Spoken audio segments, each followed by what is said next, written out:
After it was revealed that Diddy would be absent for at least 8 years, his girls are going crazy. As you are all aware, this case has been pending for approximately a year. And everyone assumed he would be given time served when he was found not guilty on the more serious crimes last year. Even his twins were out here showing off their opulent lifestyles and behaving as though they had the entire world at their fingertips. You can only imagine how shocked they were to learn that Diddy would be spending a very long time behind bars in addition to not being released from his time off. They just received the most unpleasant reality check. Girl. And it's a sweltering mess. Let's get right into that drama. Alright, so as crazy as this is, the main reason for it is that Diddy's team made a small mistake in the sentencing. Supporters claim that once they defeated the main allegations during the trial, they became a little arrogant. They sort of thought that after that, everything would work out for them, but sadly it didn't. As you can see, Judge Aaron Subramanian, who presided over the case, directed Diddy's team and the prosecution to show the court instances in which the defendants were found guilty of breaking the Mann Act, just like Diddy. However, there was a catch. The judge also insisted that the instances they brought forth must also involve first-time offenders, which Diddy was. This resulted from extensive back and forth over sentencing between Diddy's attorneys and the prosecution. The judge was fed up with their incessant back and forth and was unable to reach a consensus on sentencing. You would think that they would have been satisfied with this, wouldn't you? Not quite, that is. The defense then released a significant document dump. The defense requested probation and time served, and they submitted 63 cases from the 2005 to 2024 Sentencing Commission database in addition to a considerably longer list taken from Pacer. They also acknowledged that many dockets were secret, contained redactions, or lacked complete sentencing information.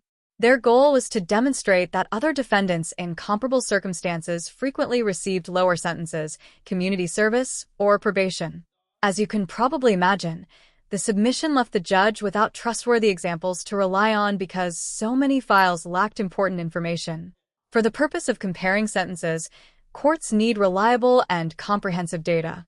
Furthermore, several of the statements in this submission were not even verifiable. As you can see, the judge had requested a succinct, well-organized, and cross-referenceable joint filing from both parties.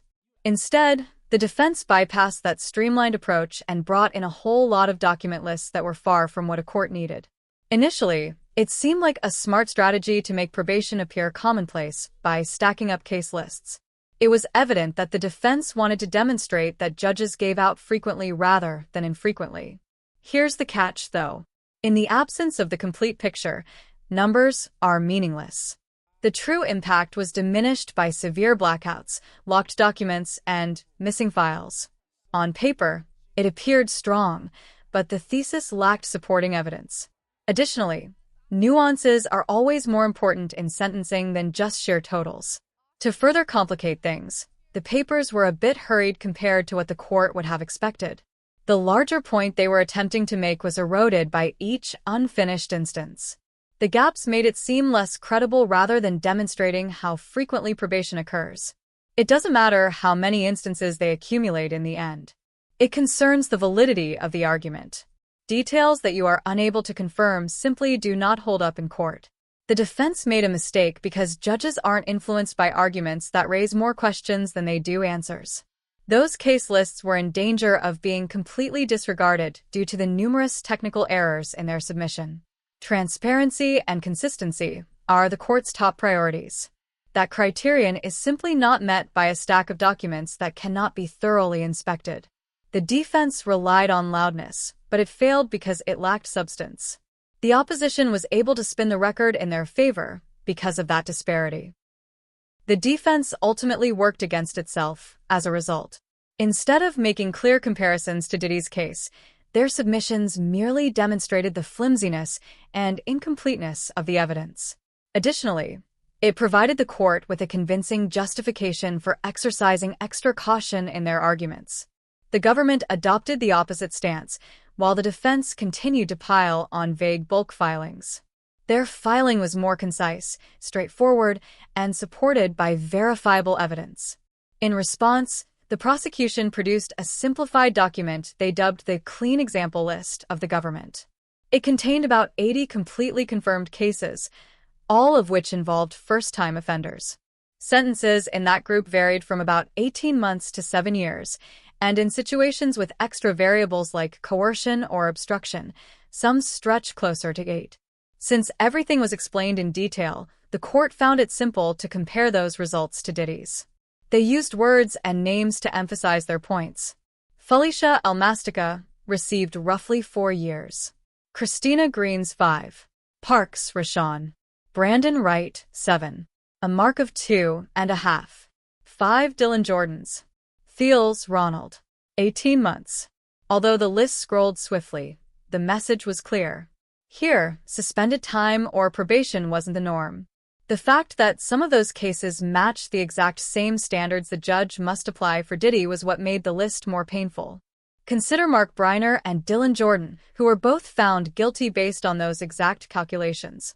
Even so, years in prison were the outcome. It was evident from that analogy that these weren't merely arbitrary instances. The sentence framework used in these cases was the same. Yes, there were a few shorter sentences. Each one still entailed prison time, whether it was 18 months here or 30 months there. Not a single person in the group left on probation. The government made an extremely obvious point. Probation shouldn't be applied to Diddy if other criminals in this category receive jail time. The government had a significant advantage in court thanks to this tactic. The judge was spared from having to sift through sealed files and redactions. The record was clear, comprehensive, and prepared for inspection. In addition to saving court time, its directness enhanced the government's credibility and further undermined the defense's disorganized, half-finished list. Despite their efforts to advocate for mercy, the defense's argument damaged their own reputation. The government appeared sharper, better prepared, and professional when compared against a verifiable, consistent collection of documents. Rather than leaving the court in suspense, they presented a coherent narrative supported by obvious and understandable evidence. There was a noticeable lack of trust, and it had a significant impact. Courtrooms are not solely about statistics. Records that endure and facts that apply to different cases are important to them. The prosecution made their 8-year request seem fair rather than excessive by demonstrating that these punishments were typical procedure rather than exceptions. Diddy's twins didn't take it well, as you would have predicted. According to reports, his daughters attended the hearing in court and were clearly distressed. Although their response added an emotional component, family reactions hardly ever change sentencing in federal court. Even while it can be difficult to overlook the human element, the argument is supported by facts, precedent, and legal requirements. The daughter's presence may have been used by the defense to make a case for leniency by emphasizing the impact a lengthy sentence would have on the family. Judges, however, adhere to sentence norms and set standards rather than their own feelings. The judge was clear from the beginning that he was looking for the facts, not gimmicks. There was no mistaking the message. The decision would be decided by the records, not by emotional outbursts, regardless of how obvious or genuine the grief was. And it's evident from the twins' actions since the trial concluded that they thought their father would get away with it. They have been concentrating on leading the finest lifestyles possible after all. In addition, they have been taking lavish vacations, attending boat parties, and exploring the world. To be honest, they have lived this way since they were young. However, given all that is now happening, some people believe that it was quite tone-deaf of them to flaunt all of that, particularly in light of the unsettling allegations made during the trial regarding their father's alleged abuse of his victims. However, given that Diddy may be leaving for 8 years, let's just assume that they won't likely be as arrogant moving forward. In any case, please share your thoughts on this, and then watch the next video.